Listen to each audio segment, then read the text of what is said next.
Aren't I supposed to be asleep during this? Oh, no. That won't be necessary. But I did my research, and since my tooth is pretty deep in there, the internet said, don't believe everything you see on the internet. Trust us, you're in good hands.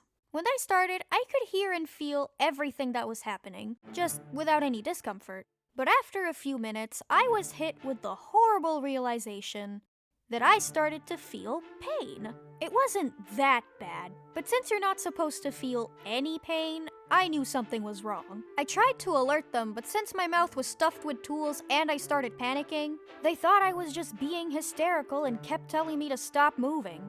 Before doing a procedure on a conscious person, doctors will use local anesthetics to numb the area, so while the person is awake and aware, they can't feel anything that's going on in that region. Unfortunately, in my case, it was not working. As time went by, the pain just kept getting worse. But when someone is doing a delicate procedure and has a sharp tool in your mouth, you kinda have no choice but to just sit there and wait for it to stop.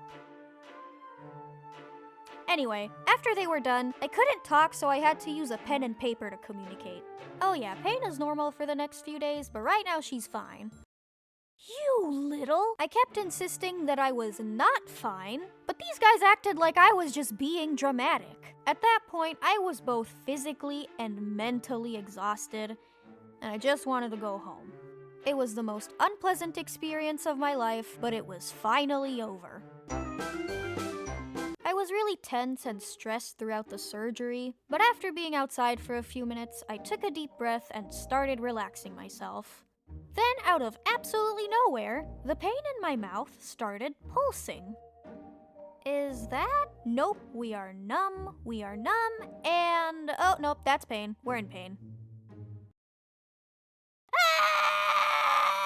This time, the pain was unbearable. It was like my brain suddenly became aware that a small chunk of me was missing and was focusing all of its attention on it. This description is not for the faint-hearted, but it felt like someone was hammering a nail through the roof of my mouth. In the operating room, I was just making please help me noises while trying not to sob. But this time, I was straight up screaming and crying. The people on the street were looking at me in horror, and some of them asked if they should call for help, but I was in so much pain that I couldn't focus on anything.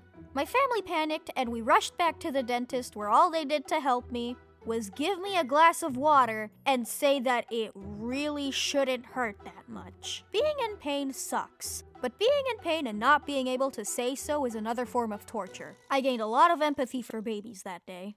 The worst part is that the procedure wasn't done. I had to come back once every 2 weeks for an entire year to get that dumb chain pulled. And let me tell ya, even touching the chain with my tongue would send a sharp jolt of pain down my spine. This experience holds the crown for the most painful thing I ever went through, and led to a really bad dentist phobia.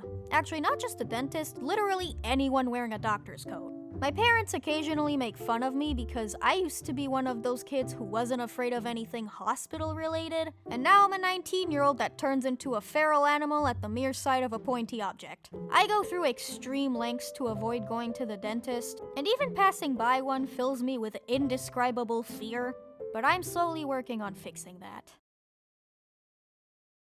Making these last 2 videos was a huge step forward because I had to look at a bunch of dentist stuff. You know, exposure therapy style. I actually started going to a new dentist recently, and they're very good. It's a pretty advanced place, and all the dentists are always super nice. On my first visit, they picked up on the fact that I was scared, which wasn't very hard since I started crying uncontrollably. So now they always carefully explain the process of what they're about to do and show me what the tools are for before shoving them in my mouth. Basically, I'm being treated like a toddler, which is exactly what I wanted. I mean, I would appreciate a toy afterwards. I am being very brave after all, but I'll let it slide. Thank you for... special thank you for everyone that left me a comment on my previous video, or my Instagram, or my Twitter. I was so incredibly frustrated at myself for being late that I was genuinely contemplating throwing this video in the trash. But after seeing all the support, I had to push through and finish it. Thanks for watching, and hopefully I won't ever have to make another dentist video.